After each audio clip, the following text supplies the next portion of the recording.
Hello,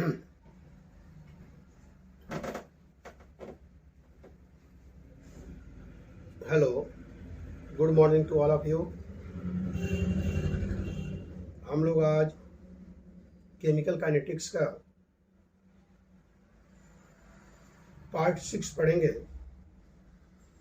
हम लोग पिछले वीडियो में जीरो ऑर्डर रिएक्शन पढ़ चुके थे। आज हम लोग फर्स्ट ऑर्डर रिएक्शन पढ़ेंगे। हेडिंग डाल लीजिएगा, first order reaction. First order reaction, first order reaction, first order reaction. चलिए ध्यान दीजिएगा, फर्स्ट ऑर्डर रिएक्शन क्या है। एक ऐसा रिएक्शन जिसमें रेट रिएक्टेंट के कंसंट्रेशन के पावर 1 पर डिपेंड करेगा, उसको फर्स्ट ऑर्डर रिएक्शन कहेंगे। मेरा कहना है कि अगर मान लीजिए हमारे पास कोई रिएक्शन ए है और ये रिएक्शन में ए बदल रहा है प्रोडक्ट में, अगर इनके लिए रेट लॉ लिखे तो रेट लॉ होती क्या है, याद कीजिए कि रेट इज इक्वल टू के इंटू कंसंट्रेशन ए, और फर्स्ट ऑर्डर है तो इसका पावर 1 मान लें।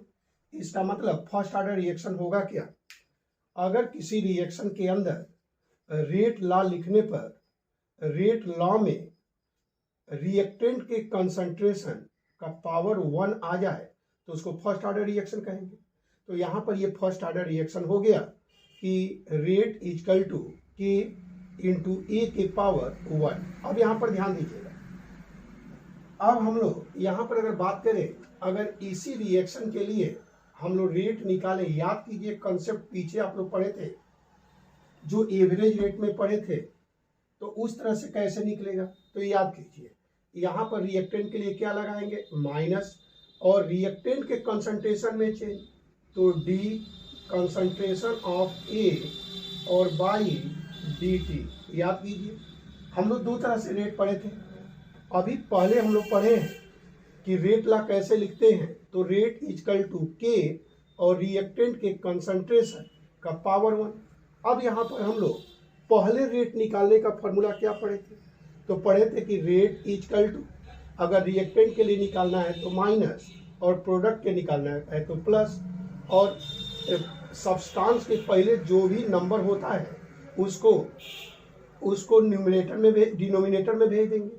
तो यहाँ पर अगर हम डिनोमिनेटर में भेजें तो बताइए 1 है तो 1 आएगा, तो कोई बात नहीं है, इतना ही रहेगा। चलिए अब हम यहाँ पर बात करें कि ये यहाँ पर दोनों रेट बराबर है, तो यहाँ पर हम कर सकते हैं कि k concentration of A is equal to minus d concentration of A by d t. तो ये हमारे पास एक इक्वेशन आ गया कि दो तरह से रेट कैसे निकालेंगे फर्स्ट ऑर्डर रिएक्शन के लिए। अब यहाँ पर ध्यान दीजिए कि अगर हमको इंटीग्रेटेड रेट लॉ निकालना है तब क्या करेंगे, तो हेडिंग डाल लीजिएगा, इंटीग्रेटेड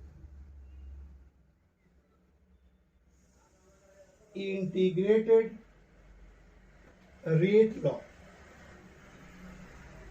इंटीग्रेटेड रेट लॉ। चलिए ध्यान दीजिएगा, इंटीग्रेटेड रेट लॉ कैसे निकालेंगे, तो यहाँ पर हमारे पास कंसेप्ट है कि जो हम रेट निकाले हैं उसको इंटीग्रेट कर दें। तो यहाँ पर लिख लें कि D concentration of A by d t, और चूंकि माइनस है तो माइनस, इक्वल टू के कंसंट्रेशन ऑफ ए।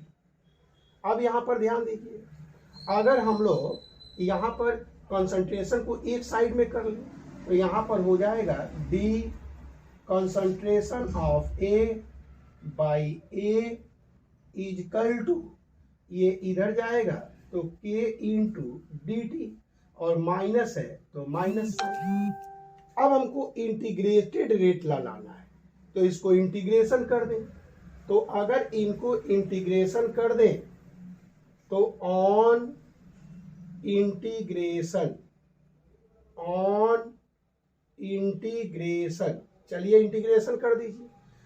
तो अगर इसको इंटीग्रेशन कर दें तो क्या हो जाएगा, तो हो जाएगा d concentration of A by A is equal to यहाँ पर minus k into d t, और इंटीग्रेशन का साइन और यहाँ पर भी इंटीग्रेशन का साइन। अब यहाँ पर थोड़ा सा सोचने वाली बात है कि जब रिएक्शन स्टार्ट हुआ होगा तो उस कंडीशन में हम मान लेते हैं कि टाइम 0 है, और जब टाइम 0 है तो रिएक्टेंट कितना होगा, तो ए जो होगा वह इनिशियल होगा, मतलब ए नॉट मान लेते हैं। अगर यह टाइम धीरे धीरे बढ़े तो मैं मान लेता हूं कि टाइम अब टी हो गया, तो उस कंडीशन में रिएक्टेंट कितना हो जाएगा, तो मैं मानता हूं बच के हो जाता है ए। और इन दोनों वैल्यू को उठाकर अगर इसमें रख दें, और इंटीग्रेशन में आप लोग लिमिट वाला क्वेश्चन किए होंगे कि जब लिमिट इंटीग्रेशन होता है तो उसमें छोटे वाले वैल्यू को नीचे रखते हैं और बड़े वाले वैल्यू को ऊपर। तो यहाँ पर रख दीजिए, जहाँ पर टाइम है तो टाइम नीचे लोअर लिमिट और ऊपर हायर लिमिट। इसी तरह कंसंट्रेशन में रखिए, कंसंट्रेशन शुरू में कितना है ए नॉट, तो ए नॉट हो गया, बाद में कितना हो जाता है ए, तो ऊपर रख दीजिए ए। अब यहाँ पर इंटीग्रेशन कर ले, याद रखिएगा कि 1 बाई ए का इंटीग्रेशन कितना होता है, तो ln a। तो यहाँ पर हम बात कर लें, या log a कर दीजिए, तो यहाँ पर हम बात कर लें log a, लेकिन एक चीज बेस कितना होगा a। चलिए, और यहाँ पर हम बात करें तो यहाँ पर देखिए कि नीचे वैल्यू कितना है a नॉट, ऊपर कितना है a इजकल टू, इसका कीजिए तो माइनस के और dt का इंटीग्रेशन t, और यहाँ पर टाइम का भी वही बात है कि शुरू में कितना है 0, बाद में कितना है t। सभी वैल्यू को रख दीजिए, याद कीजिए कंसेप्ट। हम लोग अपर वैल्यू को पहले रखेंगे, माइनस का चिन्ह लगाएंगे और फिर इसके जगह पर लोअर वैल्यू को रखेंगे।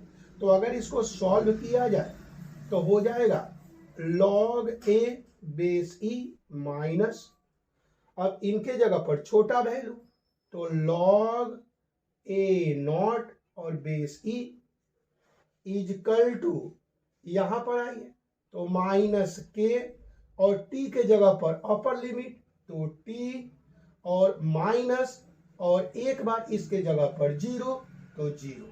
अगर इसको सॉल्व कर ले तो माइनस के और t में से 0 अगर हटेगा तो t बचेगा, तो k इंटू टी। और यहाँ पर सॉल्व कर लिया जाए तो log a base e minus log a naught base e is equal to minus k. देखिए कितना आसान है, और यही आपका है इंटीग्रेटेड रेट लॉ। अगर यहाँ पर हम बात करें, अगर इसको इधर ले जाएं तो ये हो जाएगा log a base e is equal to minus k t और प्लस log a नॉट और बेस e। ये देखिएगा थोड़ा सा, अब क्यों ऐसे किया अभी पता चल जाएगा कि ग्राफ खींचेंगे कि log में कंसंट्रेशन और टाइम के भी, तो क्या आएगा थोड़ा सा ध्यान दीजिए। पहले तो इसको एक बार समझ लीजिए। मैं इंटीग्रेटेड रेट लॉ में क्या किया था, कुछ नहीं, केवल मैथमेटिकल न्यूमेरिकल है बस। हम लोग किए क्या थे कि एक बार रेट लॉ लिखे और दूसरी बार इंस्टेंटेनियस रेट निकाल दिए, दोनों को इक्वेट कर दिए, और जैसे ही इंटीग्रेटेड रेट लॉ लिखना है तो दोनों वैल्यू को मैं यहाँ पर लिख दिया, और लिखने के बाद इनको जब इंटीग्रेशन करना है तो एक जैसे क्वांटिटी को एक साइड में ला दिए, तो ये इधर लाए, ये कर दिए, इंटीग्रेशन कर दिए। और इंटीग्रेशन करते समय हम लिमिट मान लेते हैं, क्यों, क्योंकि रिएक्शन जब स्टार्ट हुआ हुआ तो टाइम 0, और उस कंडीशन में रिएक्टेंट शुरू में जितना होगा वह रहेगा, बाद में टाइम t रहेगा, तो ये बदल के ये हो गया। इस वैल्यू को उठा के इसमें रख दिया, सॉल्व किए, हमारा इक्वेशन। कोई भी प्रॉब्लम हो तो देख लीजिए, पूछ सकते हैं। चलिए, अब इन्हें यहाँ से हमको फायदा क्या है, थोड़ा सा ध्यान दीजिएगा। अगर इसको हम लोग कंपेरिजन कर लें तो यहाँ पर हो जाएगा y इजकल टू mx और प्लस c हो जाएगा। मतलब अगर यहां पर एक ग्राफ अगर हम लोग खींच ले, अभी दो ग्राफ यहां से क्लियर करूंगा, पहले थोड़ा सा ध्यान दीजिए इस ग्राफ पर। ग्राफ फर्स्ट, यहां पर अगर हम बात करें तो यहां पर अगर हम बात करें तो अगर हमको क्वेश्चन पूछे कि लॉग कंसंट्रेशन ए और बेस ई, और यहां पर टाइम के बीच ग्राफ पूछे, टाइम के बीच, तो देखिए तो कितना आसान है कि कंसंट्रेशन और टाइम के बीच तो क्या होगा, निगेटिव स्लोप होगा और स्ट्रेट लाइन। तो देखिए यहां पर निगेटिव स्लोप स्ट्रेट लाइन, और यहां पर अगर स्लोप निकालना है तो देख लीजिए एम की जगह पर माइनस के, तो आ गया माइनस के।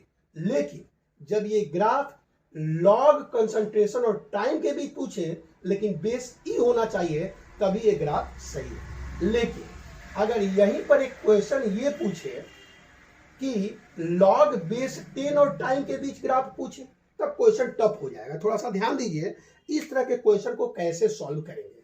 चलिए हम आगे बात करते हैं कि कैसे इस तरह के क्वेश्चन को सॉल्व करते हैं। चलिए एक और थोड़ा सा ग्राफ देख लीजिए।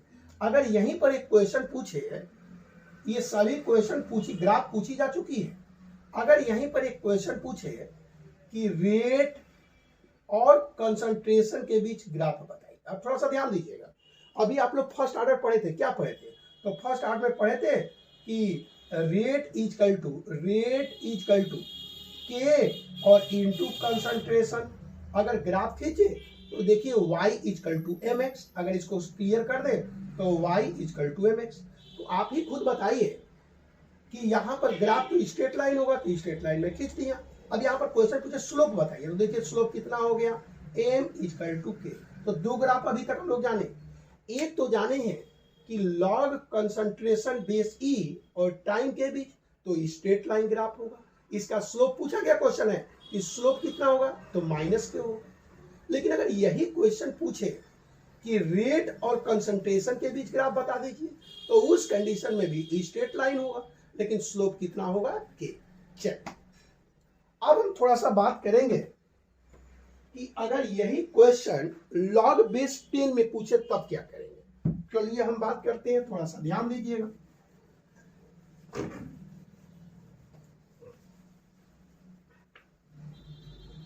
चल अब हम यहां पर बात करते हैं कि अगर यही लॉग बेस ए वाले को, बेस ई को बेस 10 में बदलना है तब क्या करेंगे, थोड़ा सा ध्यान दीजिएगा। अब यहां पर बात करेंगे हम कि हमारे पास एक इक्वेशन है। अगर यहां पर एक इक्वेशन है कि लॉग ए बेस ई था is equal to minus k t और प्लस लॉग ए नॉट और बेस ई था। अब थोड़ा सा ध्यान दीजिएगा, अगर यही क्वेश्चन हमसे पूछे कि लॉग ए और टाइम के बीच ग्राफ बताइए लेकिन बेस 10 हो तब क्या करेंगे। तो एक कॉन्सेप्ट थोड़ा सा जान लीजिए कि अगर हम लोगों को लॉग ए बेस ई को लॉग ए बेस 10 में बदलना है, कुछ नहीं करना होता है, बस 2.303 से मल्टीप्लाई कर दीजिए। याद रखिए इस कंसेप्ट को कि अगर लॉग ए बेस ई को 10 बेस में बदलना है तो इसमें 2.303 से मल्टीप्लाई। चलिए इसको बदलिए, अगर हम इसको बेस 10 में बदलने जाएंगे तो हो जाएगा 2.303 लॉग ए और ये बेस हो जाएगा 10 is equal to minus k T plus यहां भी वही चीज 2.303 लॉग ए नॉट और यहां पर बेस हो जाएगा 10। अब थोड़ा सा बात करता हूं मैं यहां पर, अगर यहां पर हम बात करें इस पूरे इक्वेशन में 2.303 से डिवाइड कर दें तो हो जाएगा। क्यों करते हैं, क्योंकि आपको लॉग और कंसंट्रेशन के, लॉग और टाइम के बीच ग्राफ खींचना है। देखिए थोड़ा सा तो अगर डिवाइड कर दें तो डिवाइड करेंगे तो ये कितना हो जाएगा, 2.303 से डिवाइड कर दें तो ये हो जाएगा 1, तो ये हो जाएगा log a base 10 is equal to minus KT by, divide कर रहा हूं 2.303 प्लस इसमें भी डिवाइड करें 2.303 कैंसिल, तो ये हो जाएगा log a नॉट और ये हो जाएगा बेस 10। अब थोड़ा सा ध्यान दीजिएगा, अगर ये भी एक इक्वेशन हो गई। अगर हम यहां पर बात करें, यहां पर अगर एक ग्राफ पूछा जाए कि लॉग कंसंट्रेशन A बेस 10 और टाइम के बीच ग्राफ बताइए। देखिए क्वेश्चन कितना टफ लगेगा। तो फिर वही चीज हमको करना है, यहां पर इक्वेट कर दीजिए कि y is equal to mx plus c, और यहां पर अगर हम ग्राफ खींच दें, तो देखिए तो यहां पर लॉग कंसंट्रेशन लेकिन बेस होगा 10 और यहां पर टाइम के बीच ग्राफ। अब थोड़ा सा ध्यान दीजिए, बताइए स्ट्रेट लाइन का ग्राफ है तो स्ट्रेट लाइन होगा, लेकिन स्लोप देखिए कितना होगा। देखिए तो स्लोप होगा, ये स्लोप होगा, तो यहां पर ग्राफ हमारा हो जाएगा स्ट्रेट लाइन और स्लोप आ जाएगा m इजकल टू माइनस के बाई 2.303, और इस तरह से यहां पर ग्राफ हम लोग खींच सकते हैं। वैसे हम इसके बाद आगे बताएंगे बाद में, क्योंकि लाइट का प्रॉब्लम थोड़ा सा आया है, और यहाँ पर अब मैं खत्म करता हूँ, और जैसे ही लाइट आएगा तो मैं इसके बाद आगे का वीडियो बनाऊंगा। थैंक्स।